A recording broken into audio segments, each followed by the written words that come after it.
आलोक IAS academy channel में स्वागत है दोस्तों आज का टॉपिक है इंडियन कॉन्स्टिट्यूशन का आर्टिकल नंबर 47 अनुच्छेद 47। ये मैं बार बार कहता हूँ कि मैं इस समय केवल इंडियन कॉन्स्टिट्यूशन की सीरीज पर ही सारा फोकस है मेरा, उसके साथ में कोई भी करंट बहुत बड़ा टॉपिक आएगा तो मैं उसको लेकर के चलूँगा। आर्टिकल नंबर 47 पर हम लोग बात करते हैं। आपका समय बहुत कीमती है और उसको बिल्कुल वेस्ट ना करते हुए हम सीधे मुद्दे पर आते हैं, आर्टिकल नंबर 47 पर आते हैं। दोस्तों आर्टिकल नंबर 47 हो या 48 हो या 51 हो या 36 हो, ये सब के सब नीति निर्देशक तत्व में आते हैं। भारतीय संविधान में एक पूरा का पूरा अध्याय बनाया गया है 4, जिसमें नीति निर्देशक तत्व की बात की गई है 36 से 51 के बीच में। यह आप भली बात जानते हैं। 36 से 51 के बीच में वो सारे अनुच्छेद रखे गए हैं जो संविधान निर्माताओं के ड्रीम्स थे। क्या ड्रीम्स थे? कि देश कैसा बने, हमारे जो स्वप्न थे कि देश भविष्य में ऐसा होना चाहिए, उन स्वप्नों को 36 से 51 के बीच में प्रतिबद्ध किया गया है, डाल दिया गया है, जिससे कि स्वप्नों का भारत बने। जैसा कि हम इतिहास में थे, मौर्य युग में या गुप्त एम्पायर में या इंडस वैली सिविलाइजेशन में, जो हमारी जो सभ्यताएं थी, हमारा जो विश्व में परचम लहरा रहा था, हम उस तरफ आगे बढ़ सकें। राम राज्य की जो कॉन्सेप्ट है, जिस कॉन्सेप्ट में कोई दरिद्र नहीं, कोई दुखी नहीं, कोई हीन नहीं, उस तरह की कॉन्सेप्ट में आए और उसमें कोई दुखी ना हो, कोई दरिद्र ना हो, कोई हीन ना हो, उसके लिए भी आर्टिकल 47 हेल्पफुल है, मदद करता है। कैसे? क्या कह रहे हैं? राज्य, यानी राज्य मतलब पिता। किसी राष्ट्र में जो राजा है या राजा की जो कॉन्सेप्ट है, राज्य है, राज्य में जो सरकार है, सरकार क्या है? प्रजा की पिता है। वो सरकार चाहे राजतंत्रात्मक हो और चाहे लोकतंत्रात्मक हो, सरकार पिता तुल्य होती है, लोगों की हेल्प करती है, उसकी अपनी आर्थिक और सामाजिक और धार्मिक सीमाओं के अंदर। हम बात कर रहे हैं 47 की, यहाँ आर्थिक मैटर पर है, तो क्या कर रहे हैं? राज्य पोषाहार स्तर, यानी कि लोगों के जीवन में जो उनके न्यूट्रिशियस डाइट है, यानी कि स्वतंत्रता के पूर्व जो भारत में गरीबी इतनी ज़्यादा थी कि लोगों को भरपेट खाना उपलब्ध नहीं था। न्यूट्रिशियस डाइट की तो हम बात ही नहीं कर सकते। पेट भरने के लिए खाना मिल जाए। दोस्तों खाना दो तरह का होता है, एक वो जिसमें पहला कि हमारा पेट की क्षुधा शांत हो, भूख शांत हो, हमारी आंतें भर जाएं, और दूसरा वो कि उसमें पौष्टिकता कितनी, उसमें क्वालिटी क्या है। तो स्वतंत्रता पूर्व तो अंग्रेजों ने इतना शोषण किया था, इतना टैक्स लगाया था कि हम न्यूट्रिशियस डाइट की तो कल्पना ही नहीं कर सकते थे। सभी आम भारतीयों के लिए भरपेट भोजन ही मिल जाए वो बहुत बड़ी बात थी। लेकिन जब देश स्वतंत्र हुआ तो हमने एक कल्पना की, हमने एक ड्रीम देखा, कॉन्स्टिट्यूशन मेकर ने एक ड्रीम देखा। आज भले हंसी लगे, लेकिन एक ड्रीम देखा कि सरकार अपनी आर्थिक सीमाओं के अंदर रहते हुए ऐसी व्यवस्था करेगी कि लोगों को न केवल भरपेट खाना मिले बल्कि न्यूट्रिशियस डाइट मिले। इसके लिए मिड डे मील जैसी योजनाएं भारत में जो चलाई गई हैं, वो आर्टिकल 47 को फुलफिल करने के लिए भी चलाई गई हैं। क्या कह रहे हैं 47 में? कि राज्य पोषाहार स्तर और जीवन स्तर, यानी जो खाने पीने का जो स्तर है, उसकी जो न्यूट्रिशियस डाइट है वो, और लाइफ स्टाइल का जो है व्यक्ति की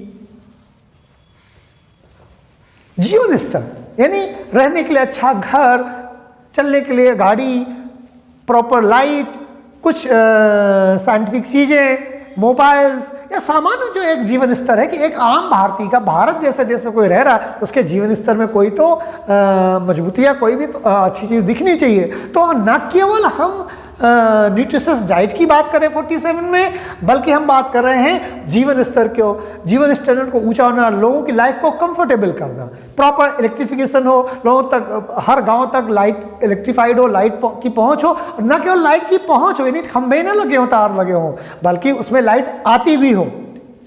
मैं अपना उदाहरण बताता हूँ। कानपुर जिले में मेरा एक गाँव है कुर्नी, मैं वहाँ का रहने वाला हूँ। वहाँ पर जब मैं छोटा था तब लाइट के तार खिंच गए और बहुत लंबे समय तक 4-4 महीने लाइट नहीं आती थी, और उसके बहुत लंबे समय तक, कुछ सालों पहले तक, मतलब 7 से 8 साल पहले तक, या ये कहें 4-5 साल पहले तक, मैं अपने गांव का एक्सपीरियंस बताता हूँ, लाइट मुश्किल से 4-5 घंटे ही आती थी।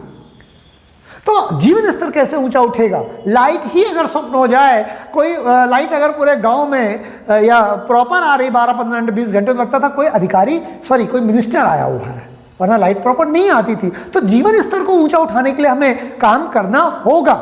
उसमें चाहे प्रॉपर इलेक्ट्रिफिकेशन हो, चाहे उसमें हॉस्पिटल्स की व्यवस्था हो, चाहे उसमें अच्छी रोडों की व्यवस्था हो, इंफ्रास्ट्रक्चर की व्यवस्था हो। सरकार क्या करेगा? लोगों की न्यूट्रिशियस डाइट को बेहतर करेगा। न केवल न्यूट्रिशियस डाइट को बेहतर करेगा, बल्कि उनके जीवन स्तर को ऊंचा करने का प्रयास करेगी सरकार। तो कह रहे हैं पोषाहार स्तर और जीवन स्तर को ऊंचा करने का, और लोक स्वास्थ्य, पब्लिक हेल्थ, इसके लिए कांग्रेस शासित सरकार ने NHRUM, ठीक है ना, NHRUM की योजना शुरू करी, national health rural urban mission scheme NHRUM की स्थापना करी, जिसके माध्यम से हेल्थ सेक्टर को, स्वास्थ्य सेक्टर को मजबूत किए जाने का प्रावधान है। और इसके माध्यम से आर्टिकल 47 को सरकार पूरा करने का प्रयास कर रही है। तो ऐसा नहीं कि अलग अलग समय में अलग अलग सरकारों ने काम किया है। स्वास्थ्य को लेकर के दूसरी तरह की सरकारों ने काम किया, तो इलेक्ट्रिसिटी को लेकर दूसरी तरह की सरकारों ने काम किया है, दूसरे दलों की सरकारों ने काम किया। राष्ट्र धीरे धीरे आर्टिकल 36 से 51 को कंप्लीट कर रहा है। सरकारें आती हैं और जाती रहती हैं, बदलती रहती हैं, लेकिन सरकारें अपनी सीमा के अंतर्गत रहते हुए पब्लिक हेल्थ को लेकर के, लोगों के जीवन स्तर को लेकर के, लोगों के न्यूट्रिशियस डाइट को लेकर के अपनी तरफ से प्रयास करती रहती हैं। दोस्तों, तो यानी सरकार का क्या कर्तव्य होगा कि लोगों के पोषाहार स्तर को बढ़ाए, लोगों के जीवन स्तर को बढ़ाए और लोक स्वास्थ्य को ध्यान में रखे, लोगों की हेल्थ अच्छी हो, इसका ख्याल सरकार रखे।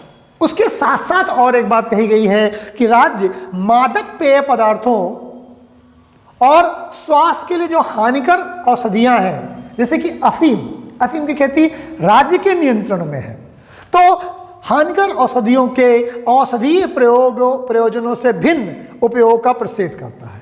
यानी कोई भी ऐसी चीज, मैंने अफीम का उदाहरण बताया, अफीम मेडिसिन में भी बहुत ज़्यादा प्रयोग होती है, लेकिन उसे नशे के रूप में भी हम उपयोग करते हैं, कोकीन बनाते हैं, अफीम का ही प्रयोग करते हैं, चरस, गांजा, ये जो है नशीले पदार्थ, ये स्वास्थ्य में मेडिसिन के रूप में भी इनका उपयोग किया जाता है, लेकिन सामान्य परिस्थितियों में जब इनका उपयोग करते हैं तो ये नशीले द्रव्य के रूप में उपयोग होती हैं। अब होता क्या है, हम पहले कह चुके हैं कि पोषाहार स्तर बढ़ाएंगे, जीवन स्तर बढ़ाएंगे, लोक स्वास्थ्य अच्छा रखेंगे, तो इसमें दूसरी बात यही डाल दिया गया कि राज्य पोषाहार स्तर को बढ़ाने के लिए, लोगों का जीवन स्तर बढ़ाने के लिए, तो लोगों का लोक स्वास्थ्य बढ़ाने के लिए कोई भी नशीले पदार्थों को जो औषधि प्रयोजन में प्रयोग होते हैं उनका उपयोग करना तो रखेगी, बाकी नशीले पदार्थों को, मादक पदार्थों को जो स्वास्थ्य के लिए जरूर से ज़्यादा हानिकर हैं, वो उनका उपयोग का रोक देगी, प्रतिषेध कर देगी। इसमें मदिरा एक ऐसा उदाहरण है जो इसमें अपवाद है, क्योंकि मदिरा भी स्वास्थ्य के लिए हानिकर है, बट सरकारों को इतना ज़्यादा रेवेन्यू मिलता है